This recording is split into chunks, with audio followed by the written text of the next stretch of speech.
की सरकार बनने के बाद से ही मुख्यमंत्री के चेहरे को लेकर के सस्पेंस बना हुआ है। इसी बीच सोशल मीडिया पर एक वीडियो तेजी से वायरल हो रहा है। लोकसभा में कांग्रेस नेता अधीर रंजन चौधरी ने बीजेपी सांसद और अलवर की तिजारा से विधायक चुने गए बाबा बालकनाथ से मजाकिया लहजे में कहा कि राजस्थान के नए सीएम बन रहे हैं ना।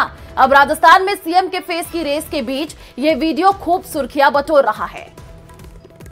नया सीएम बन रहे हैं ना सर, सीएम बनते ही पहला काम क्या करेंगे? अरे भाई राजस्थान के सीएम बनते हैं। आपने नया सीएम बन रहे हैं ना सर, सीएम बनते ही पहला काम क्या करेंगे? अरे भाई राजस्थान के सीएम बनते हैं। आपने नया सीएम बन रहे हैं ना सर, सीएम बनते ही पहला काम क्या करेंगे? अरे भाई राजस्थान के सीएम बनते हैं। तो राजस्थान विधानसभा चुनाव में बीजेपी को पूर्ण बहुमत मिला है, लेकिन एक सवाल है जो पूरे प्रदेश की जनता के मन में कौन रहा है, राजस्थान में बीजेपी की सरकार बनने के बाद सीएम कौन होगा? देखिए रिपोर्ट।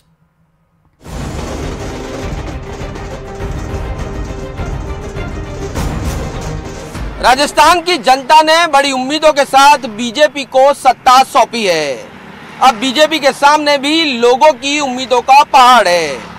विपक्ष में रहते हुए गरीब, किसान, महिला और युवाओं के मुद्दे पर हमलावर बीजेपी को न सिर्फ उनकी समस्याओं का समाधान करना होगा, बल्कि लोगों को यह एहसास भी कराना होगा कि कांग्रेस के मॉडल से कहीं बेहतर बीजेपी डिलीवर करने वाली पार्टी है। राजस्थान में बीजेपी ने ऐतिहासिक जीत हासिल की है। प्रदेश में राज बदल गया। सीएम अशोक गहलोत ने राज्यपाल को इस्तीफा दे दिया और जल्द ही बीजेपी के विधायक दल की बैठक होगी।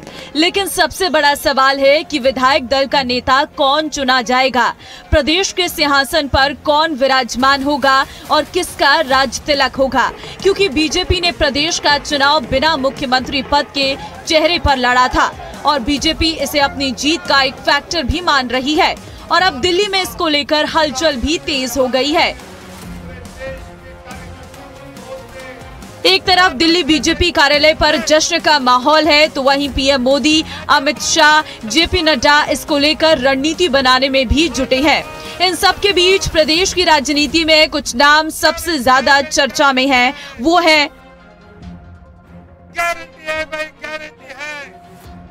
अर्जुन राम मेघवाल, गजेंद्र सिंह शेखावत, वसुंधरा राजे, राज्यवर्धन सिंह राठौर, ओम बिरला। ये 5 नाम अभी प्रदेश में सीएम पद के लिए सबसे अधिक चर्चा में हैं और क्यों है ये भी आपको बताते हैं। बात अर्जुन राम मेघवाल की करें तो 3 बार के सांसद हैं, बीजेपी के बड़े दलित नेता हैं, संकल्प पत्र समिति के अध्यक्ष रहे, पारंपरिक वेशभूषा से अलग पहचान, साइकिल से संसद भवन जाते हैं, पीएम के विश्वस्त नेताओं में से एक है। इसमें एक बड़ी बात और है कि बीजेपी ने अर्जुन राम मेघवाल को किसी भी सीट से चुनाव नहीं लड़ाया है, लेकिन वो सीएम पद की रेस में शामिल हैं। वहीं गजेंद्र सिंह शेखावत की बात करें तो राजस्थान में अच्छी पकड़ है। जोधपुर लोकसभा से सांसद हैं। शेखावत जल शक्ति मंत्री हैं, लेकिन शेखावत ने भी खुद चुनाव नहीं लड़ा है। लेकिन माना जा रहा है कि अगर बीजेपी उन्हें सीएम बनाती है तो करणपुर सीट पर होने वाले चुनाव में उन्हें उतारा जा सकता है, क्योंकि करणपुर सीट पर कांग्रेस प्रत्याशी का निधन हो गया था और वहां चुनाव नहीं हुआ है। बात अगर वसुंधरा राजे की करें तो 2 बार प्रदेश की सीएम रही, प्रदेश की सबसे लोकप्रिय नेता है, 5 बार विधायक रही हैं, 5 बार लोकसभा सांसद रही हैं, ग्वालियर राजघराने की बेटी हैं, धौलपुर राजघराने की बहू हैं। वसुंधरा ने प्रदेश के नेताओं में सबसे अधिक 35 रैलियां और 2 बड़े रोड शो किए हैं, कई बागियों की समझाइश भी की है, लेकिन इस बार सीएम ने उनका फेस जाहिर नहीं किया है। बात राज्यवर्धन सिंह राठौर की करें तो जयपुर ग्रामीण से सांसद हैं, चोटवाड़ा सीट से जीत हासिल की है, 50,000 से अधिक वोटों से जीते। 2013 में राजनीति में प्रवेश किया था, 23 साल तक सेना में सेवाएं दी। 2 महारानियों के बीच में, एक महारानी और एक राजकुमारी के बीच में जंग है। हालांकि सिद्धि कुमारी भी जीती है, वो भी राजकुमारी है, और कल्पना राजे भी जीती है, वो भी राजकुमारी है। लेकिन मुझे लगता है कि राजस्थान की जो आबो हवा है उसमें 2024 को देखते हुए बहुत महत्वपूर्ण, क्योंकि सेमीफाइनल है तो फाइनल के लिए कोई मजबूत टीम उतारी जाएगी और उसमें अगर कोई दलित कार्ड खेला जाता है तो मदन दिलावर और अर्जुन राम मेघवाल या वर्तमान सीपी जोशी या ओम बिड़ला भी हो सकते हैं। और एक और भी जो कहते हैं कि किसी को भी मुख्यमंत्री बना देते हैं।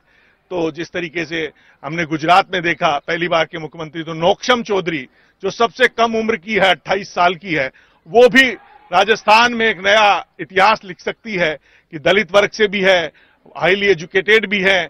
और उन्होंने जाहिदा खान को जो तैयब हुसैन की सियासी बागडोर को संभाल रही थी, उनको उनके घर में पटकनी दी है।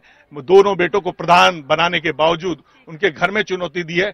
तो क्या पता एक नया गुल खिल जाए कि पुष्कर सिंह धामी हार गए थे तो भी मुख्यमंत्री बना दिया था, तो क्या पता नौक्षम चौधरी की भी लॉटरी लग जाए। लेकिन दिया कुमारी मुझे लग रहा है सब पर भारी नजर आ रही है। राज्यवर्धन सिंह राठौर ने कांग्रेस के अभिषेक चौधरी को मात दी है और सीएम की रेस में भी है।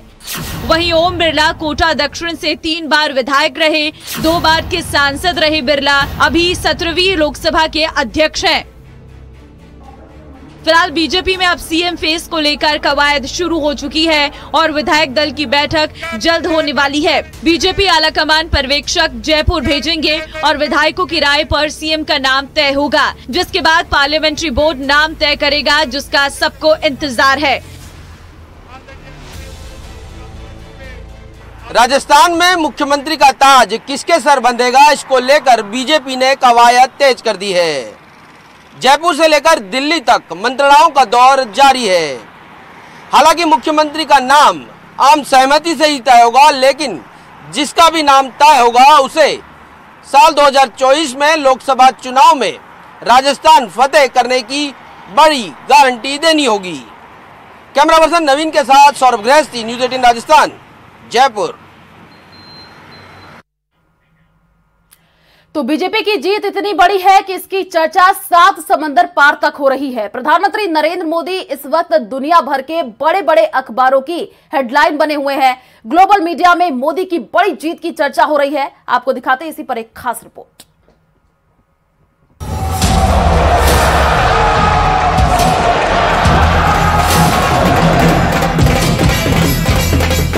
ये मोदी की गारंटी है।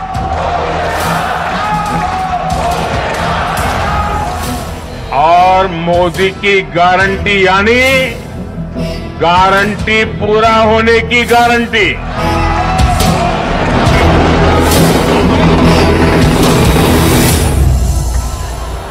अल जजीरा की हेडलाइन में मोदी, ब्लूमबर्ग की हेडलाइन में मोदी, बीबीसी की हेडलाइन में मोदी, फाइनेंशियल टाइम्स की हेडलाइन में भी मोदी। देश ही नहीं, इस वक्त दुनिया के हर कोने में प्रधानमंत्री नरेंद्र मोदी के नाम की चर्चा हो रही है। दुनिया के हर अखबार की हेडलाइन मोदी से शुरू हो रही है। 2024 लोकसभा चुनाव से पहले 2023 में मिले सबसे बड़े जनादेश की चर्चा हो रही है। देश के साथ साथ दुनिया के तमाम देशों को 2023 के रिजल्ट में 2024 की तस्वीर साफ साफ नजर आने लगी है। दुनिया के करीब हर बड़े अखबार में मोदी की हेडलाइन है। बीजेपी की जीत पर बीबीसी ने लिखा है, राज्यों के चुनाव परिणाम में जीत से प्रधानमंत्री नरेंद्र मोदी की लोकसभा चुनाव में जीत का रास्ता साफ हो गया है। बीजेपी उत्तरी और मध्य भारत के हिंदी हार्टलैंड में लगभग अजेय दिख रही है। अल जजीरा ने लिखा है कि 4 राज्यों के चुनाव नतीजों से अगले साल होने वाले लोकसभा चुनाव से पहले मतदाताओं के मूड का पता चला है। ब्लूमबर्ग का कहना है, भारत की सत्तारूढ़ पार्टी 3 प्रमुख राज्यों में जीतने के बाद